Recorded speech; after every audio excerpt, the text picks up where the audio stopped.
আসসালামু আলাইকুম, doctor Faisal Kamal, general laparoscopic breast and কলরেক্ট।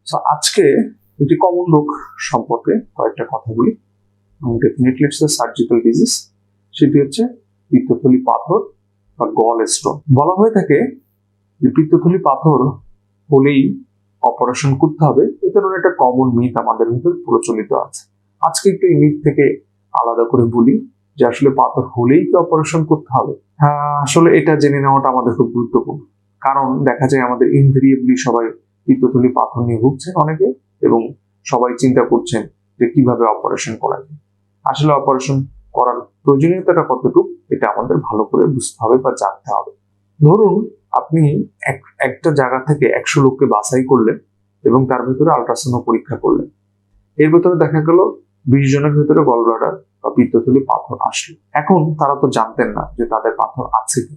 হঠাৎ দেখা যায় তাদের র্যান্ডমলি নিয়ে এসে আপনি পরীক্ষা করে পেয়েছেন। এখন তারা তো অপারেশন না করলেও পারতো, বা তারা জানেও না, এবং এইভাবেই তাদের জীবন কেটে যাচ্ছিল। তাহলে আসলে অপারেশনের প্রয়োজনীয়তাটা কতটুকু? হ্যাঁ, অবশ্যই জিনিসটা একটা প্রাসঙ্গিক বিষয়। আমি জাস্ট একটা উদাহরণ দিয়ে বললাম। এখন এই পিত্তথলি পাথর কখন অপারেশন করবেন, দিস ইজ ভেরি ইম্পর্টেন্ট এবং ইজ দ্য মোস্ট ইম্পর্টেন্ট। প্রথমত ব্যাপারটা হচ্ছে, আপনার যদি পাথরের সাইজ 3 সেন্টিমিটার বা এর বেশি হয়, একের অধিক পাথর থাকে, এই পাথরটা যদি আপনার পিত্তথলিতে প্রদাহ করে আপনার শারীরিক ব্যথা তৈরি করে বা আপনার উপসর্গ তৈরি করে, তাহলে এগুলো অপারেশন করতে হবে। এছাড়া যদি দেখা যায় আপনার এই পিত্তথলি পাথরের সাথে সাথে আপনার পিত্তনালীতেও পাথর তৈরি হয়েছে, তাহলে পিত্তনালী পাথর অপসারণের সাথে সাথে পিত্তথলির পাথর প্লাস পিত্তথলিটাও অপসারণ করতে হবে, না হলে এটা বারবার আবার পিত্তনালীতে পাথর তৈরি করবে।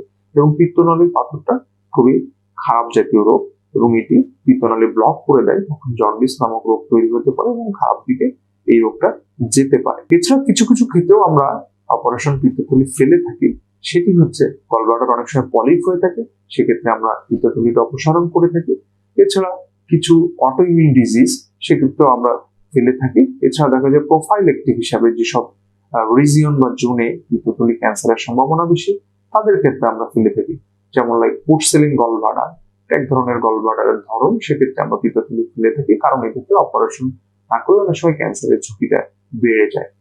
এছাড়া দেখা যায় যে ডায়াবেটিক পেশেন্ট আছে, তাদের ক্ষেত্রে আমরা পিত্তথলি পাথর হলে বলি অপারেশন করে ফেলতে, বিকজ এই পাথরটা অনেক সময় তার পিত্তথলিতে প্রদাহ তৈরি করতে পারে, এবং প্রদাহ তৈরি করে এটি অনেক সময় অ্যাবসেস, পুজ, ইনফেকশন তৈরি করে এবং লিভারে বা আশেপাশে অঙ্গ প্রত্যঙ্গে ছড়িয়ে পড়তে পারে। এছাড়া দেখা যায় আমরা ব্যারিয়াট্রিক সার্জারি, এছাড়া কিছু রক্ত রোগ আছে, সেসব ক্ষেত্রে আমরা পিত্তথলি ফেলে থাকি, তো সেটি আসলে খুবই আনকমন।